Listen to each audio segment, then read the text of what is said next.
I'm thinking of melatonin not as a hormone, but as an antioxidant and anti-inflammatory, because even the metabolites of melatonin are antioxidant in nature. So one molecule of melatonin can sweep up 10 free radicals, which is pretty good. It's actually excellent because vitamin C can sweep up about 1 or 2, vitamin E about the same. They're more limited because they tend to be water soluble or fat soluble, whereas melatonin can cross the blood-brain barrier. It's fat soluble, but it's also water soluble.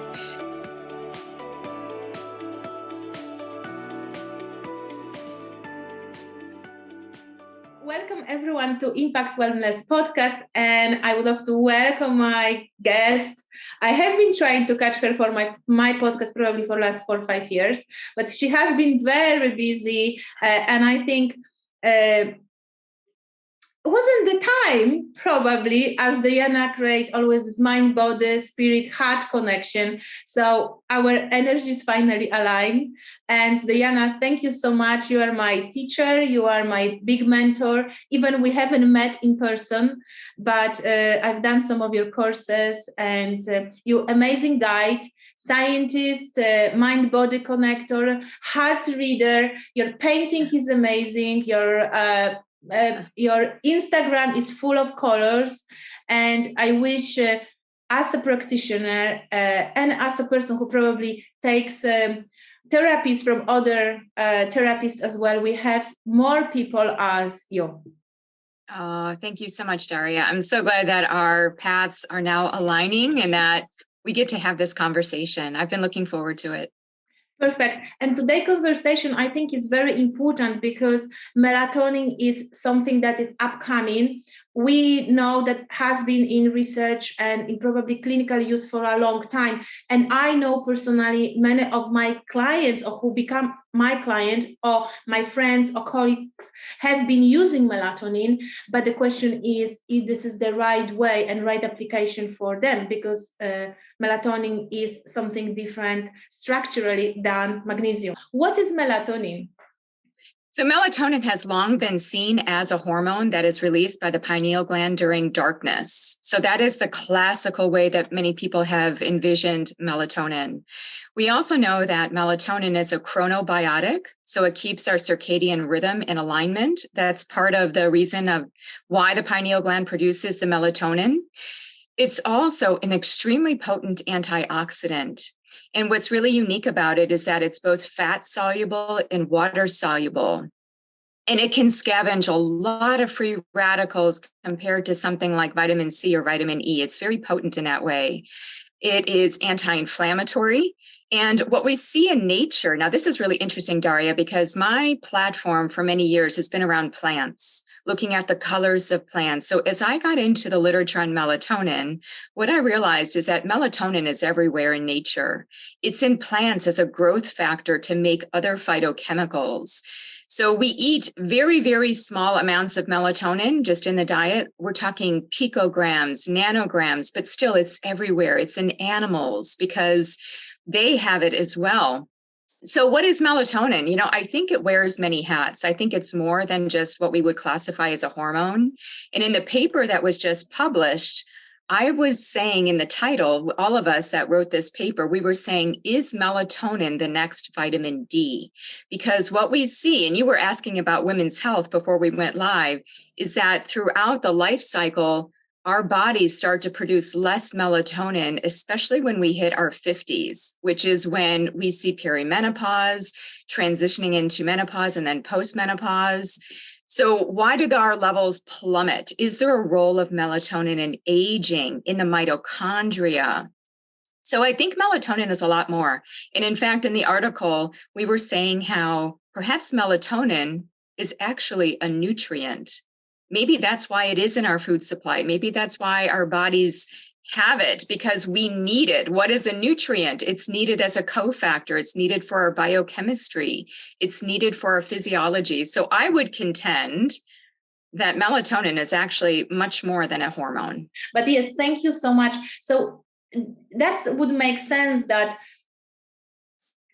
maybe is a question, do we need supply melatonin from outside sources, because if we don't get it enough from food, and it's everywhere in like kingdoms of plants and animals, and we are part of this nature circle, do we have it enough in our body? Especially with menopause, for example, hitting down, everything is dropping. And you mentioning around that age 50, melatonin also is going to go down. Yes, exactly. And if we think of why we age and why we get chronic diseases, there are two theories, and one is around inflammation, that one of the major reasons for chronic disease is the low level amount of inflammation that occurs with age. That's called inflammaging. And then the second one is oxidative stress, that essentially we're creating more rancidity or damage in the body just by way of metabolism. And so how do we clean up a lot of that debris, a lot of that damage from toxin exposure or overeating, all of the different things that lead to the production of these reactive oxygen species? And what we know about melatonin is that it can fulfill both of those functions in a very potent way. And Daria, I'm hoping we can also talk about, I mentioned how melatonin is in plants. When it comes to supplements, there are different kinds of melatonin that we can get. And there are certain kinds that work better than others for that antioxidant and anti-inflammatory activity. So maybe we can let's talk about that, because I think that the key here is for our audience to understand, but they always will ask, okay, so what can I use? What is better? And because we want for them to get the best out of the supplements if they want to supplement, right? We do. And, obviously, it's very important for them to consult with their healthcare practitioner, with somebody like you, to make sure that they are using the appropriate dose, the appropriate product, they're taking it in the best way, especially if they have medication. So I just want to say that, because melatonin, it can interact with certain medications, right? So just like anything, vitamin C can interact with certain medications. So we just want to be cognizant of that. So Thank you for mentioning that. That's very, very important. Yeah, I see it as really important. Anything that we're taking in, and also consistently, let's just say that we're 55 and we're starting to think about aging. We want to be more robust, more resilient, have a better chance at longevity. If we're going to start doing melatonin every day throughout our lives, let's just understand the implications of that. All right. So here's what I learned, and I did not know this. So as I started to look into melatonin, what I realized was that 99% of the melatonin supplements on the market. So this is like if you look at Amazon and you look at all the products and you add them up, 99% are synthetically derived, meaning that there's a chemical process whereby there's some kind of chemical compound that is subject to a series of steps with many chemicals that then produce this synthetic melatonin. And by way of that whole process, many times what can happen is that you produce other things that are contaminants in the final product. And there's one publication in particular that speaks to 13 different contaminants potentially in melatonin products. So that got me concerned, because one of the platforms that I teach on is detox, environmental health. And so that's concerning that people would be spending money, especially for children, to take a gummy with melatonin. But how is the melatonin interacting with the gummy? Are there other things in there that we don't want? Now, the 1% of other melatonin supplements on the market are derived from plants. Now, just because it's derived from plants doesn't always mean that it's better. You can have a starting material that is plants. That could be corn. That could be, some type of plant that would not be as desirable. And then it's subject with chemicals to the same process, and it's still called plant-based. There is one particular melatonin that has been reviewed and studied in 2021, published in the Molecules paper by Dr. Meissner's group, in which they took a phytomelatonin, and this phytomelatonin is called herbatonin, and they compared it against synthetic melatonin and showed that it was superior to synthetic melatonin. It was a better anti-inflammatory. It was better in its antioxidant potential. It could clean up those free radicals. And with herbatonin versus some of the other types of plant-based melatonins, Herbatonin is the plant cell wall matrix. In other words, it hasn't been extracted with chemicals. It is the plant in its more whole form. So it's got beta carotene, chlorophyll, it's got lutein and zeaxanthin, which are good for the eyes. So in my way of thinking, if somebody's going to supplement with melatonin, number one, check with your practitioner. Number two, if they don't know about herbatonin, have them learn about herbatonin just because there is a study published on it. And again, I'm just so skeptical of the different kinds of melatonins. Sometimes when we put other ingredients into a melatonin, we don't know the reaction, we don't know the interactivity of those things. So just having a low dose to replenish our levels from a plant cell matrix would, in my mind, be the best route for most people. Thank you so much for explanation of this how and where it comes from melatonin and different types of melatonin. And I think this is a great, it's coming a great contemplation also for me as a practitioner here. But the question is coming to me, how do people know that they need more melatonin? Yes.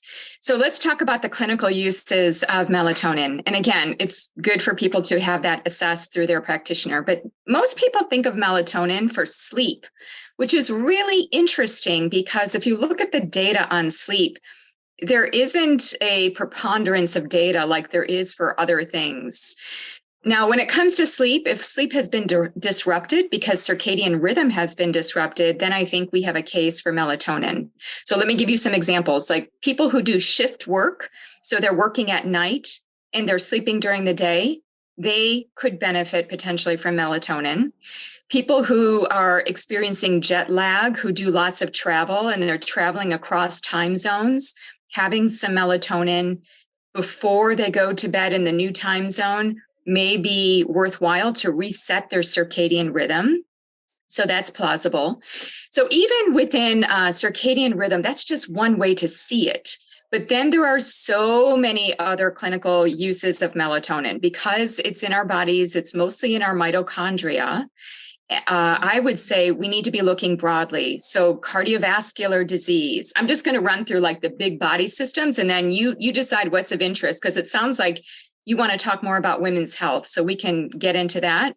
But in terms of body systems, what I talked about, with the whole team, we were kind of looking at the emerging research. And what we see is cardiovascular, metabolic syndrome. We see brain health, cognitive issues, even a connection with reducing the risk for dementia, maybe because of the sleep. Sleep is better promoted.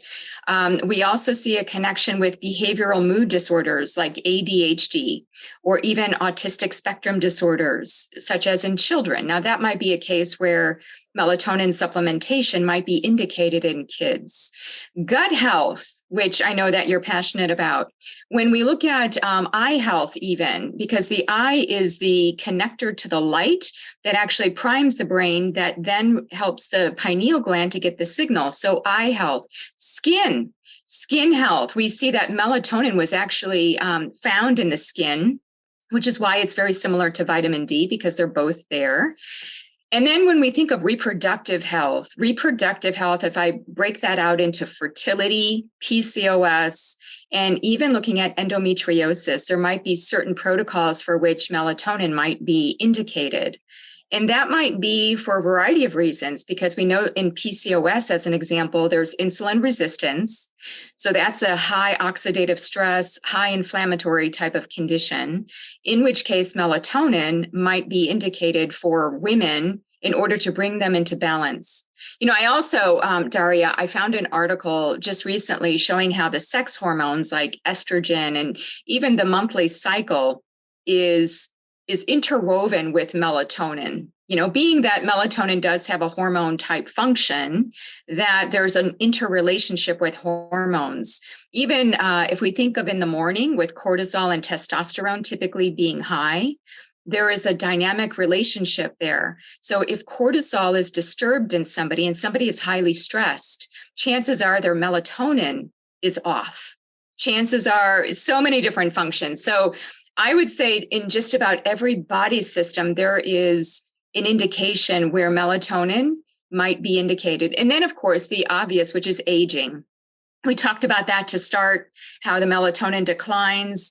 People start to get issues in their bodies in a variety of different areas. And there might be some reason to try melatonin to replenish those levels, much like they would replenish progesterone or estrogen or even thyroid hormone. You know, we always think about replenishing hormones to get us back to where we need to be.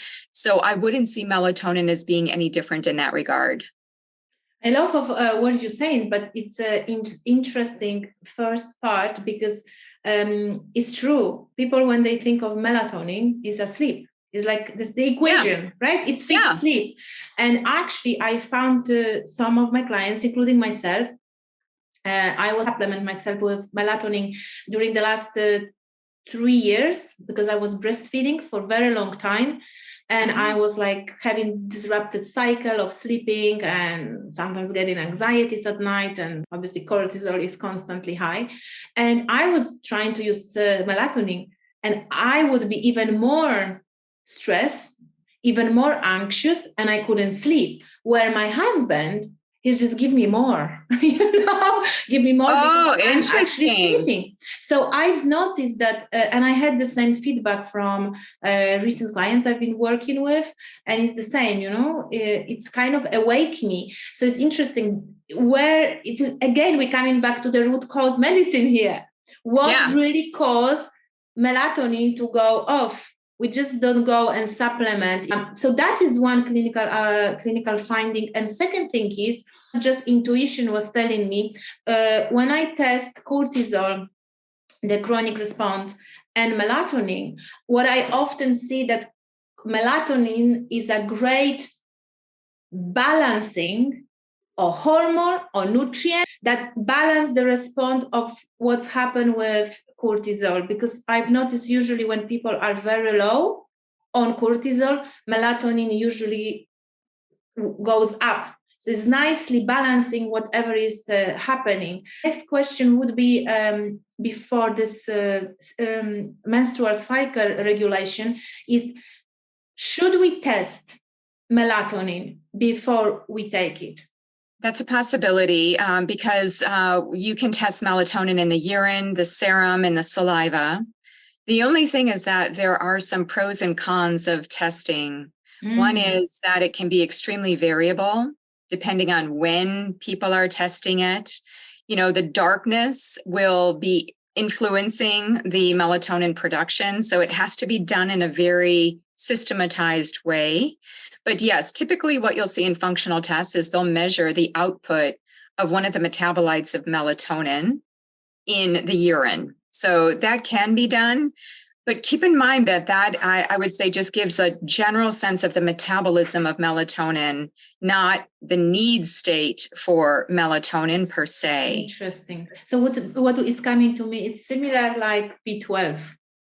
Yeah. Because B12, many people I see, is very high. It's very high, yes. And then question is if it's actually high inside the cell, functionally is high, right? So this tells me that melatonin may behave in a similar way.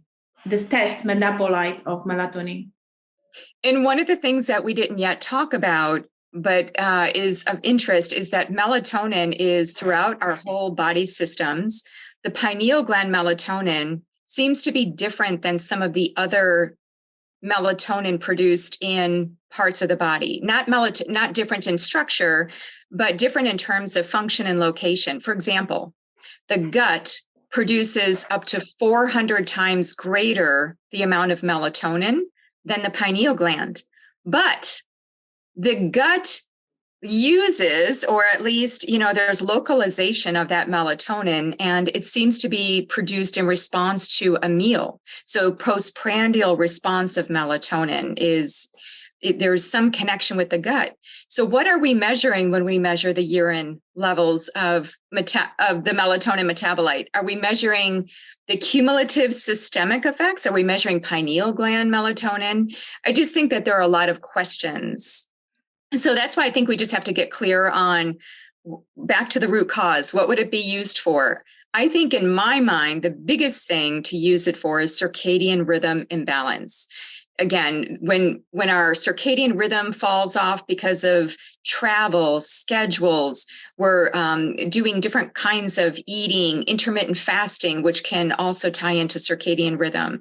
The aging aspects, the menstruation aspects, which can change sleep and circadian aspect, even seasonally. Seasonally, we may have some changes, especially as we transition into longer days or even shorter days. So I wanted to go back to what you said about you and your husband too, because one thing that many people don't realize is that the way that melatonin is processed in the body, like if you're taking a supplement, it goes through phase 1 and phase 2 metabolic detoxification. So it sounded like you had a paradoxical effect where you did not sleep well with melatonin. Neither my mom, because I gave to my mom and she's postmenopausal and she said, it's actually keeping me up. Kept her up. Yeah, that definitely is not the intent, right? So then we have to look at, well, how much was given? Is it a high amount? Is it a low amount? Because that amount that needs to go through its half-life and progression through the kinetics, through the liver, if you're a fast metabolizer, you may actually create an early peak of your melatonin. And then, so there might be a timing aspect where you take it at a certain time, you're taking a different amount to help with the release of melatonin. But I do think if we just step back and say, aside from melatonin supplements, how can we get better about our sleep? Let's look at our lifestyle. One of the things is that we need artificial blue light. If we're looking at sleep and sleep disturbance, we have to look at lifestyle. It's not just popping another melatonin supplement just because we feel like, oh, that's going to help us sleep. I do think we need to be looking at our environment, our habits, how we're living. So what I see is that many people, including myself sometimes, I'm on the phone late at night. I am on the computer late at night. Sometimes, there are certain things that we can do as a workaround, like we can put on blue light blocking glasses. We can change the intensity of the light on our screen. But some people, they're taking their phones to bed with them. They're watching movies or watching videos and it's dark, but yet they have this bright light. This is going to change the production of melatonin from our pineal gland, and it's going to create a circadian rhythm imbalance. So first and foremost, let's just get clear on our environment, trying to biohack that in such a way that it's more productive for our health rather than just trying to patch up things. But if we're using melatonin for other indications like mitochondrial health as a regulator, Daria, one of the things that we didn't talk about though too is also looking at its role in cancer, which we won't get too much into because cancer is a big area on its own, but it's been used in cancer for like 3 decades worth. If we look at Dr. Lassoni's work back in the 1990s and using different levels in cancer. So that's kind of interesting. But I do think when it comes to just looking at sleep, we need to be looking at like, okay, why are we not sleeping? Are we stressed? Is it cortisol? Is there a time of the month of our cycle when things are disturbed? Are we eating too close to bedtime? Do we have pain in our bodies that aren't allowing us to sleep well? Are we urinating and waking up in the middle of the night needing to go to the bathroom? Like, how can we better gauge hydration, food, stress levels without needing melatonin to cover all of those bases for us, because it may or may not do that? Yes, this is why I have Deanna on this podcast, because she always comes back to the root and gives us buffet, as she said one day to me. You have buffet of stuff, and now you can pick and choose, right? It's not just one thing. And this podcast never meant to be just let's promote melatonin supplement, right? Because we have to think holistically about our life and health.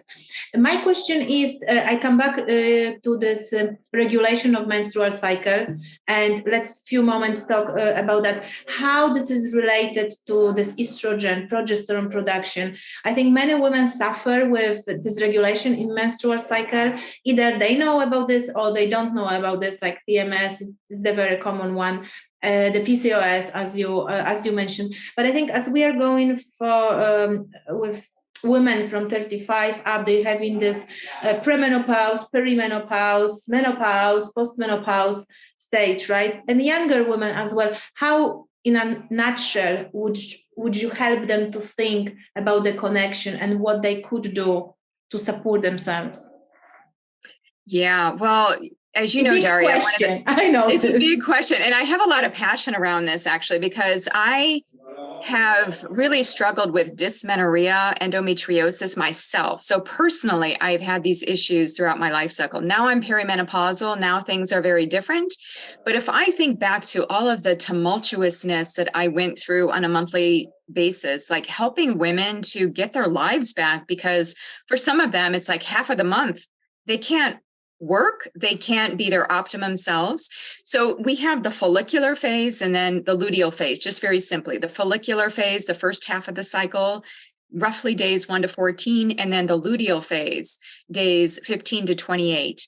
So it's the luteal phase, or as we prepare to actually undergo the bleeding, is when we start to see a lot of this disturbance. So like days 19 to 21 can be particularly vulnerable for many women. I see it in a very spiritual way. I see that within that time that we become more vulnerable, we become more intuitive. We become, in touch with our more creative selves. Like if we could see that as, that's one level of seeing it emotionally and mentally. Like let's use that time when we can to journal more, to make more art, to have more time for self-care. Just kind of bake that in as much as we can.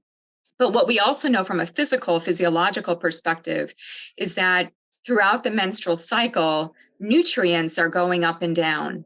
Minerals, iron is especially low at the end of our bleeding time, right? And then we look at zinc, we look at copper. There was a great article, and I can give this to you to put in the show notes, about how different levels of nutrients like minerals and vitamins, they flux.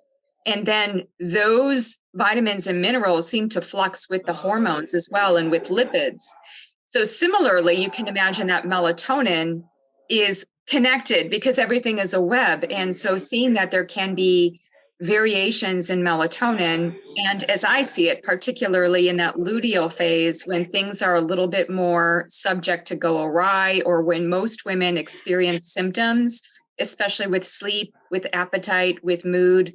So that's where we need to take, again, better care of ourselves. So looking at food, activity, stress levels, back to what we were saying about cortisol, because cortisol can throw off the period as well, and a lot of the symptoms that interrelate to our menstrual period. So I think it's the great big whole. And for women listening to this are like, oh my gosh, that's so much to think about. Where do I even start?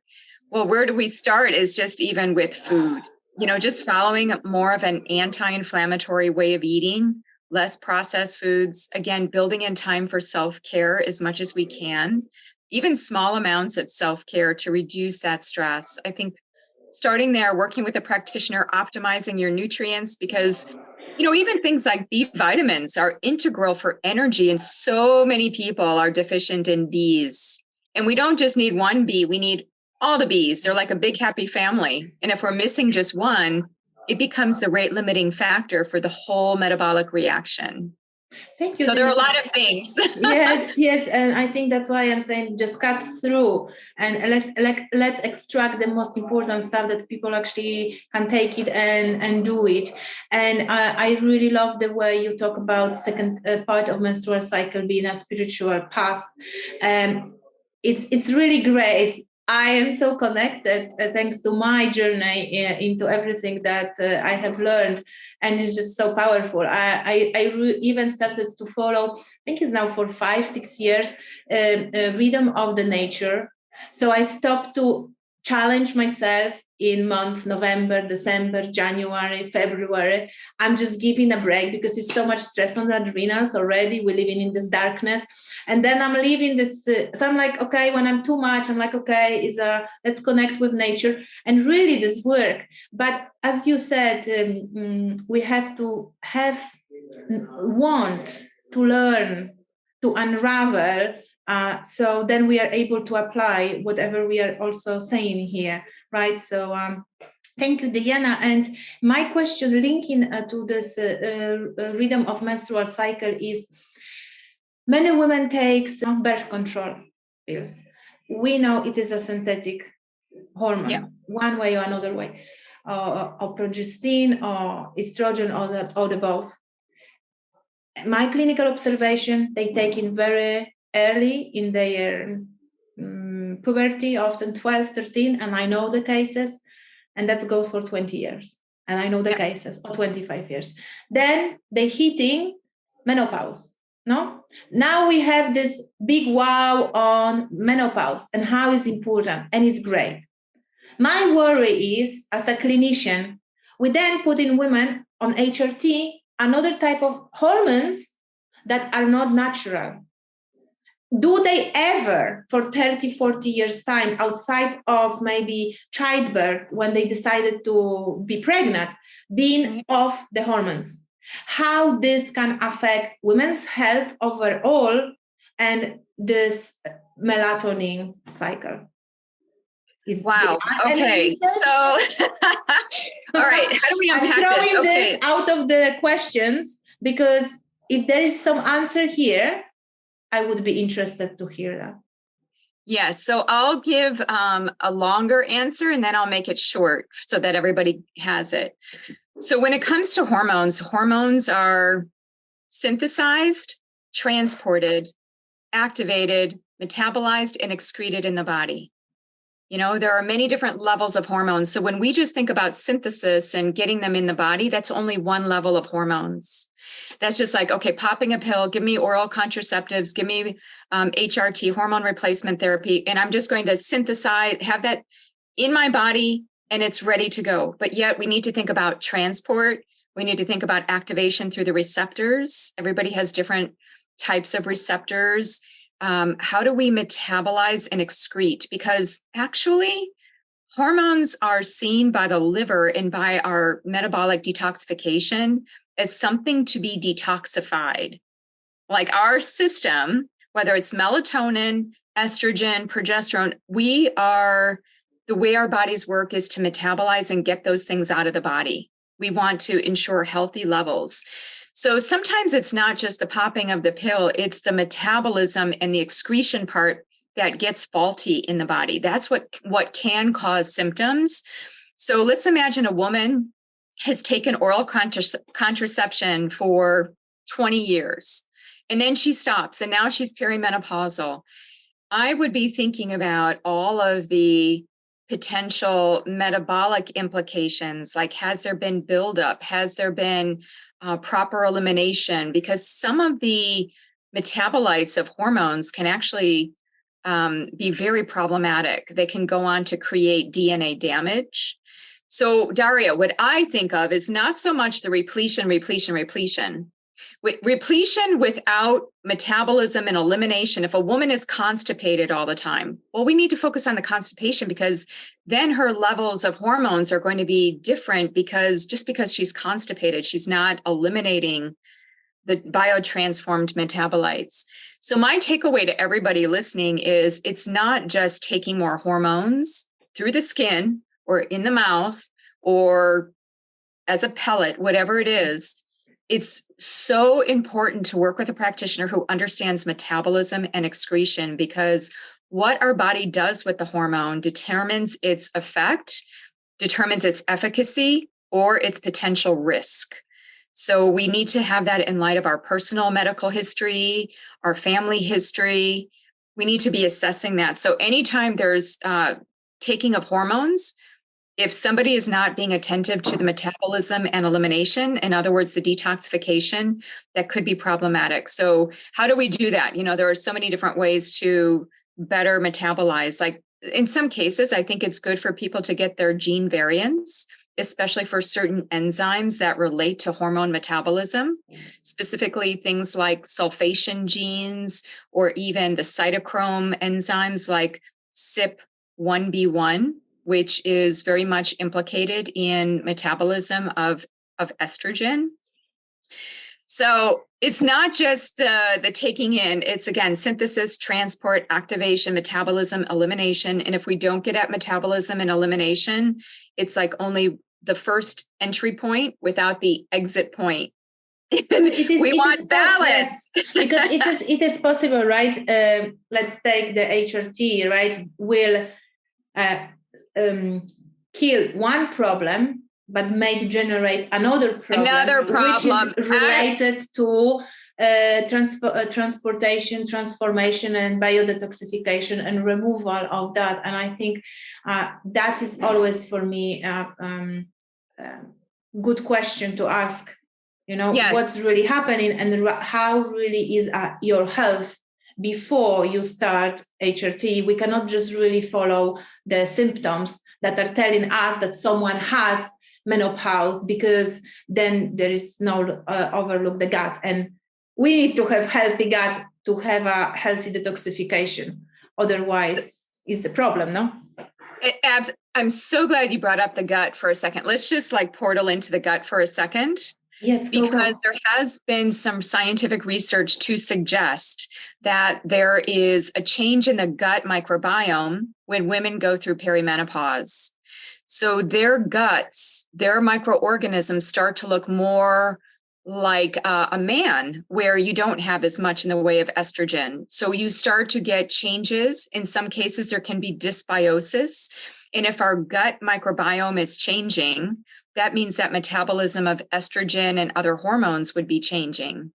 So interesting. Yes, we need to pay attention to the gut. It is very interesting, because then we know that also there is link between gut and metabolic syndrome, and really what happened around menopause, women getting fat around the middle, right? The inflammation, all the changes, and it is all connected, and we cannot just extract one thing, right? This is kind of the holistic way of looking at menopause and using HRT or bioidentical hormones. Deanna, so the same thing will be in regards to detoxification with melatonin, right? It's not just how we take, but how what you mentioned, metabolize, what's going on with melatonin after we take it.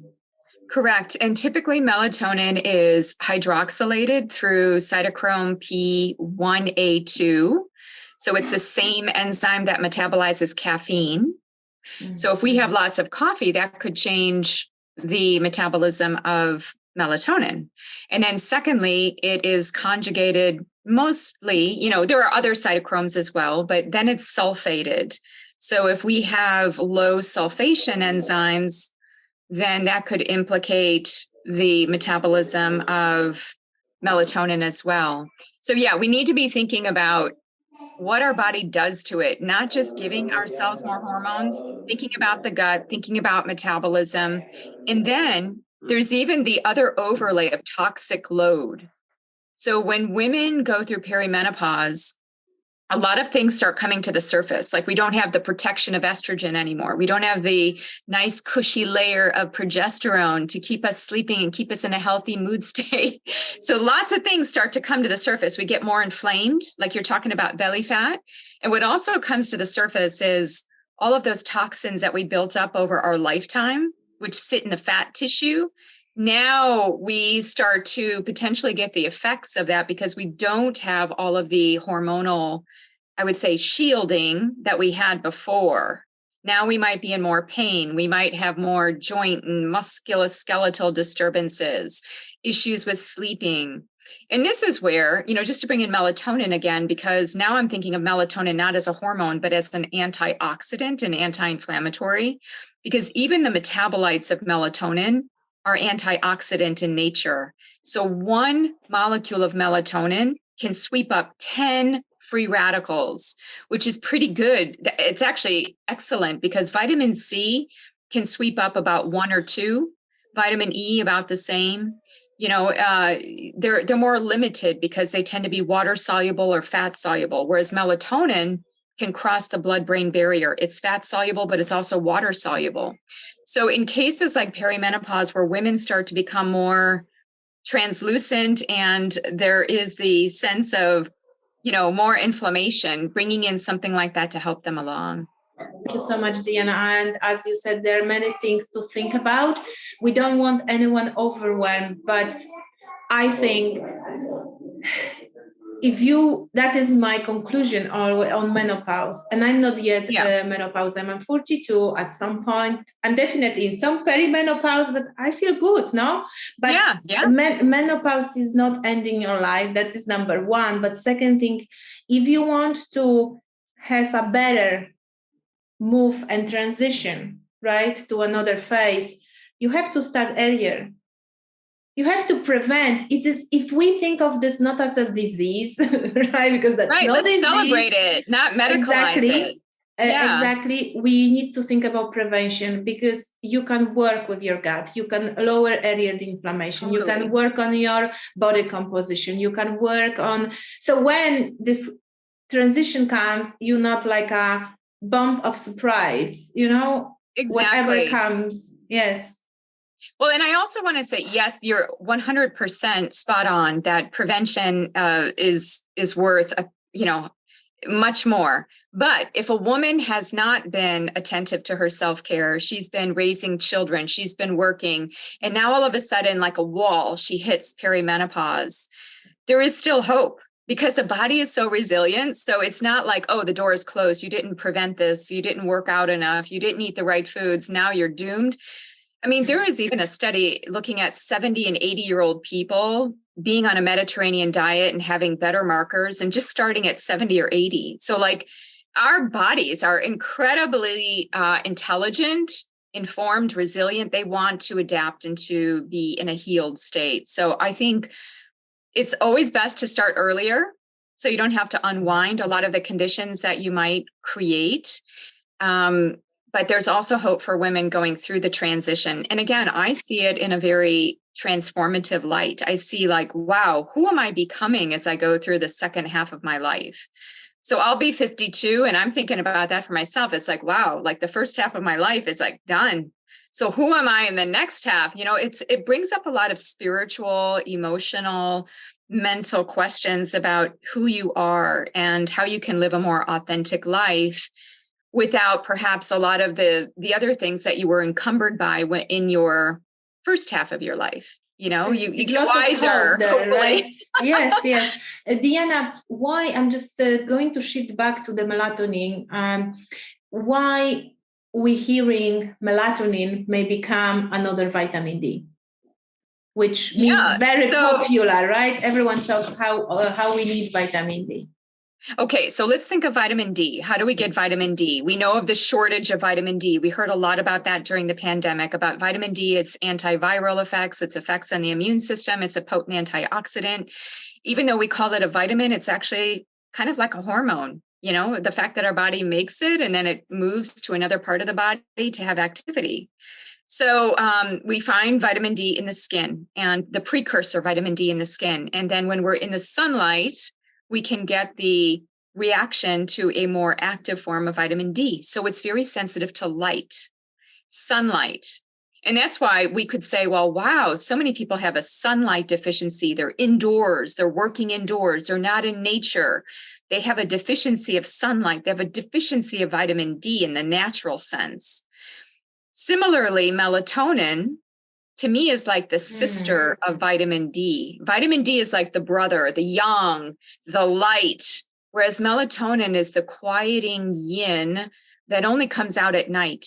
It's only produced during the darkness, at least from the pineal gland, right? If we're just talking pineal, not gut or skin or... So when we look at the darkness, it's almost like vitamin D is our daytime nutrition, and melatonin is our nighttime nutrition. And they kind of work together like yin and yang, which we know from traditional Chinese medicine and many other ancient traditions, right? So that's why I see them as working together. They work in collaboration, as I would say. And that's what we talked about in the paper, is that sunlight deficiency, vitamin D deficiency.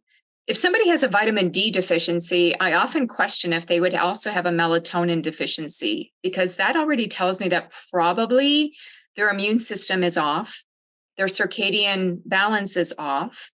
So that in some way may be implicated into an imbalance of melatonin, which is the the opposite end, but yet very much interconnected to vitamin D. Makes sense. All makes sense. The moment you started to explain that way, I'm like, okay, that is the yin and yang, and that one comes during the day, other one comes during the night. Deanna, many women in business, entrepreneurs, or this path, actually, they are having children. Or they might have, like me, 3.5 or 2.5. Do you think we should supplement children with melatonin? The short answer is, unless there's a good indication, like the child has maybe ADHD, gut dysbiosis, and autism spectrum disorders, or like there's some specific reason where they would be low in melatonin, I don't think children should be supplemented. And I'll tell you why. Yes. If you look at the curve of from birth to old age and death, melatonin peaks in young children. It's actually the highest. That's the most amount of melatonin we're ever going to get from our bodies is during young childhood. As we go into puberty, it starts to come down. We go into our 20s, it's coming down. 30s, it's coming down. By the time we hit in our 50s or 40s, 50s, we're starting to bottom out. By the time we're in 60s, 70s, we have bottomed out. So children have a naturally high amount of melatonin just in their regular state, their endogenous state, their physiological state. So I don't think that melatonin should be the first go-to for children who aren't sleeping. I think we need to look at other things. Let's look at their diet. Are they taking in a lot of sugar? Are they ramped up for different reasons? Are they on devices late at night? What is their stress level? What are things like at home? What about their toxic exposures? Just even looking at the sleeping room. So to me, I would not say to transition into supplementation for kids just because they're not sleeping well. I feel like unless there's a really good indication that could be backed up, that would never be a go-to in my mind. And unfortunately, what we see in the market is we see things like chewables and gummies. And I also think that we have the risk of children overdoing melatonin because they're in all of these tasty forms. And then a child starts to get in the routine of like, oh, I want my gummy before bedtime. And then they keep doing this. And I don't think it's good long-term. We don't know the effects on puberty or hormonal development longer term. You know, aging is a totally different thing because we're through the major growth and development phase of our lives. So we don't have to think about changing that or disrupting that. That's a different purpose to take melatonin at low physiological levels. But a child has typically very high levels of melatonin. So why are we giving more? And in fact, the American Academy of Sleep Medicine, there have been CDC reports very concerning about saying, like, let us not go right to melatonin supplements for children. We need to start looking at the root cause of why the child's not sleeping. Don't just give them this pacifier of a melatonin supplement, which may or may not be working. And we don't know the long-term implications of that. So yeah, I'm a bit thumbs down on having kids take melatonin supplements just as a matter of course for sleep. Okay, thank you so much. It's very interesting. I've got one more question. As we discussed so much about melatonin, what are your recommended doses for melatonin and in short, and if you have any company that you can suggest? We're not promoting anything here, but we want to know what to buy. Okay. All right. So we have by the way, let me just a few more minutes if you can. No worries. No worries. Okay. So first of all, I just want to quickly comment that through breast milk, melatonin can be transferred to the infant, which is really important in those first couple of months of life because the baby has lower amounts of melatonin at that time, but then it starts to go up. So the fact that you did breastfeed your daughter is a really good thing for her melatonin levels. So that would help to equilibrate, get the gut in good working order and that kind of thing. Yeah.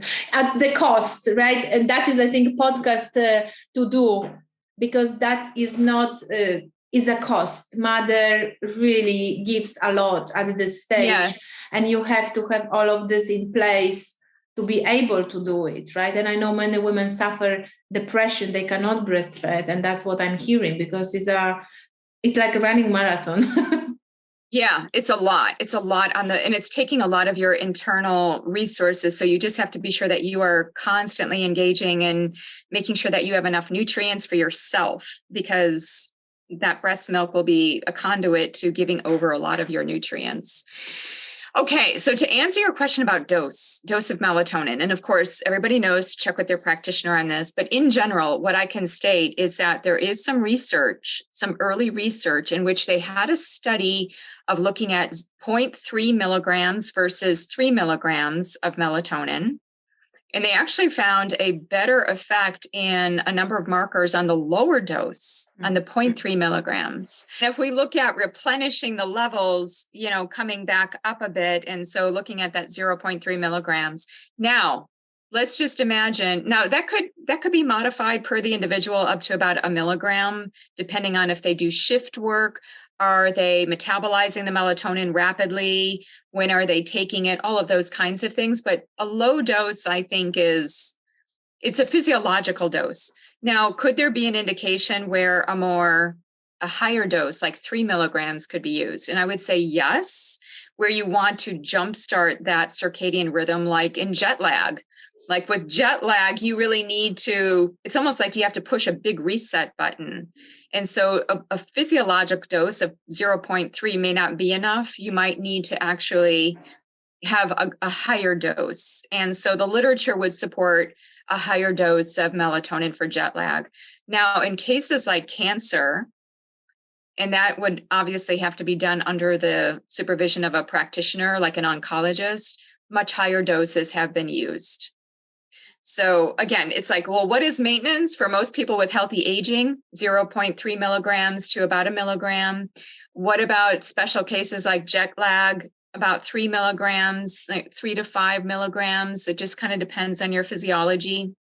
And then for certain indications like mitochondrial aging, cancer, these kinds of things that are more critical, and you need melatonin for more of its antioxidant properties or anti-inflammatory properties, higher doses. You probably saw that during the pandemic, melatonin was used as part of COVID-19 protocols.